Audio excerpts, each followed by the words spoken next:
кеудесі орып соры шыққан 30 қарал төмпешіктің арасында Бейсенбі екеуінің бір шығанына сағат жарымнан асып кетті. Жұмылып бүріскенде әлде қашан тындырып тастайтын жұмыс өт. Ала көңіл Нұрғазы алайда болмас сылтауратып Бейсенбіні бір емес екі емес қайта-қайта қаңтарқыштап жүр. Жаңа бірде бір күрек топырақты сылбыр ғана атып жібергенде қолындағы күрегінен айырылып қалды. Бейсенбі күрекке жүгірді, күректі бірақ алдырған жоқ. Қойыңызшы бейаға деген. Адам табылса көр табылар, қойыңызшы. Енді кеп салқын қабірдің жақтауына сүйеніп қалды. Сүмбіленің ақсары күні боз аспанның қақ түңдігіне шақшиып қонып алыпты. Үпеткен леп не алып қашпа бір ызыңда жоқ. Тек бүйірін соққан сұрсағым бұйраланып қойыла түскенде екен.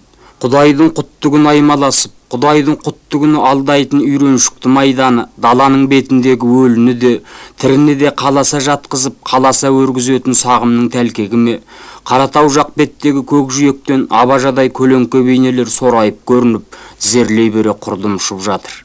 Бір қарағанда ұзақ шөкпей, бақырып шақырып тұрып, жалп ете қалатын қаракеш бір түйелерге де келгендей.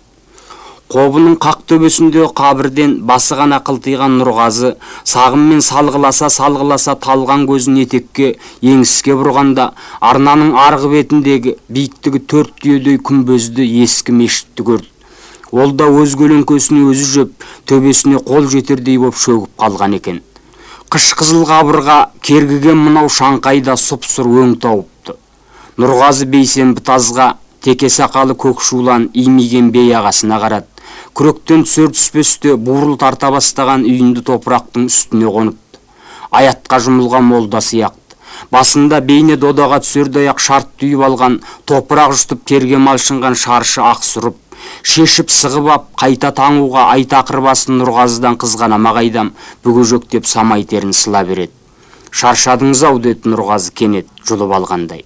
Бейсенбі сыртта, ал өзі қабірдің салқын табанында тұрған, басын бірақ көтерген жоқ. Көрді жаңа қазып жүр деймісің деді Бейсенбі, самай терін тағы бір сылып тастап. Бәрі мына сүмбіленің қырсығы да. Жуынбаймысыз деді Нұрғазы, тағы да қабірдің табанына тұқиған бойы. Бұл жолы оның даусынан сұрау емес жалыныш естілді. Таз бас термен топыраққа шылқыған Бейсенбі мына дауыстағы сырқат жалынышты қағып алды ма, алмады ма, қалай болғанда долай әйтеуір құнжың етіп шайып келейін, аузымды шайып келейін деді. Соң инеліктей бейағасының торсық көлеңкесін ілешала аптап жұтты. Ал Нұрғазы салқын қабірдің тақыр табанына жалпиып отырып алды. Бірақ шекесіндегі шаншу кеткен жоқ. Бейсаубат үрейдің шаншуы қайта самайына шапқылап, өз шабысын өзі қызықтағанда еліріп алды. Нұрғазы қалтасын қарманды, сигареті жоқ екен. Дұрыс деді ол соң ішінен күрекке қарап. Дұрыс демегенде қайтсын енді. Жоқтың аты жоқ, бардың аты бар да. Алды артымды таныдым-ау дегелі бері, көне қоймағанымен жедел ұғып, көп талмап жүрген қағидасының бірі осы. Жоққа көнген, барды көтерген жақсы. Әлгі семіздікті қой көтерет деген рас болса, Нұрғазы өзінің қаншалық жұқана болғанымен қай семіздікке де төтеп берерін білет, бірақ барлыққа жарлы жігіттердің бірі өзі. Осының тағы бір дәлелі мына өзі табанында жалпиған салқын қабір, әжесінің қабірі. Бақса, жаңағы дұрыс деген жалғыз сөзі темекінің жоқтығына келіскен ғана емес, әжесінен айырылғанына көнгенде түрекөн. Ау, көнбегенде бірақ не шара? Сексеуілдің де сөлін сығып алатын, шоқшілдеде қызылсыраған қорқау жердің қарауылына әжесіліксе, көнбегенде қайтсын енді. Соғымды қысқа қарай соятын жер ол пенде емес. Оған сарша тамызың ақырабың шілде болса көнбегенде қайтсын енді. Нұрғазының мұнда келгеніне 2 күн.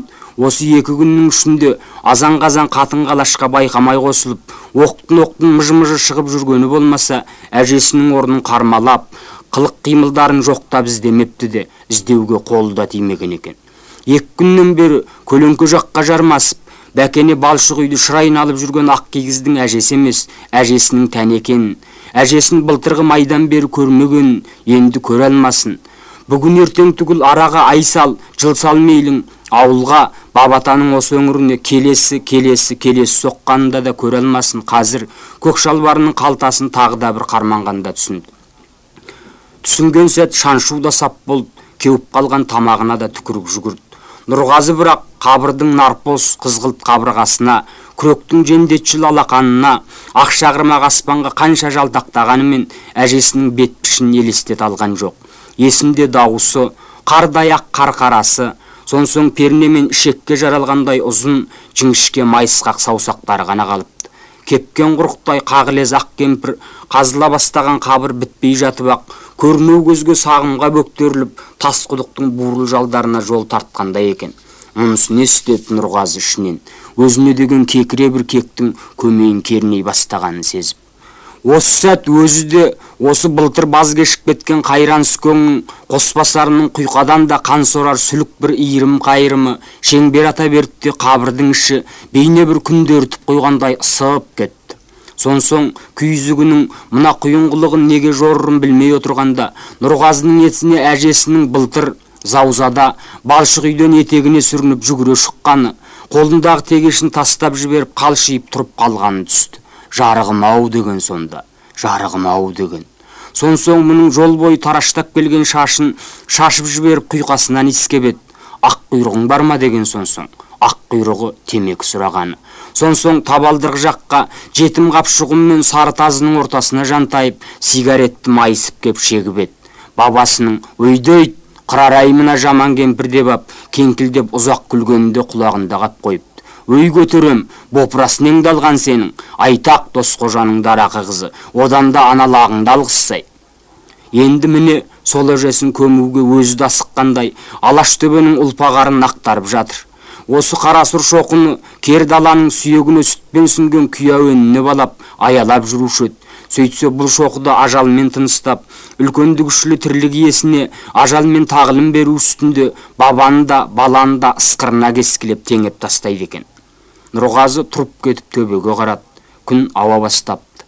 Сол үйреншікті аспанның кең күмбезі, бұлты да жанарға бар бояуы да жоқ. Шел қаптаған көз сияқты. Саған бақ жиып қарайтын, қанша бақ жиғанмен сені көрмейтін көз. Енді бірде қорымның шетіндегі алаботасы, балық көзі аралас өскен алаңқайға кішкен ауылдың жиналып келген тайлы таяғы шөкелесіп қалды. Шөкелескен шөкім көштің керуен басы Ыдырыс молданың қарсы алдында аптаптың демінен жаурап қашқандай ақ кигізге әлі оранып әжесі жатыр. Бас жағынан ақ шүберек құлтият. Нұрғазы қарқарасы ма деп бір-екі рет ұрланып көз тастап кебін екен. Ыдырыс молданың дауысы шықты сонсоң.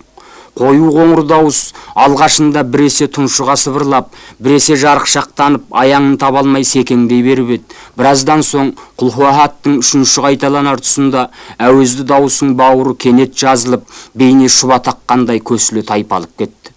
Талай естіген сөздері, бейтаныс мазмұнның таныс сөздері. Тәтті үн, жұбаныш үні қазаның қасіретін айтатын шығар. Шүрпиген бұған мұнымен қатар жайласқан нафталин сіңген қара шибарқыт костюмді мынау сырықтай ақшалға бабасына басуды айтар. Айтты айтпадың немене, ақ кигіз, ақ кебін, ақ әже жерге, мұның өз қолымен қазған қабіріне кетеді қазір, кеткенін білмей кетеді. Нұрғасы бабасына қарады, ақ бурыл сақал, киік танау қырмұрын, сопақша ақ боз бет, қарамасат тақия. Елтіп отырған ештеңесі жоқ сияқты, денесі тік, қызыл білем қабағы көк жүйекте, толқын сұйғанмен әзілгештігін, бозбас ойнақылығын әлі тыймаған сағымның ауылында.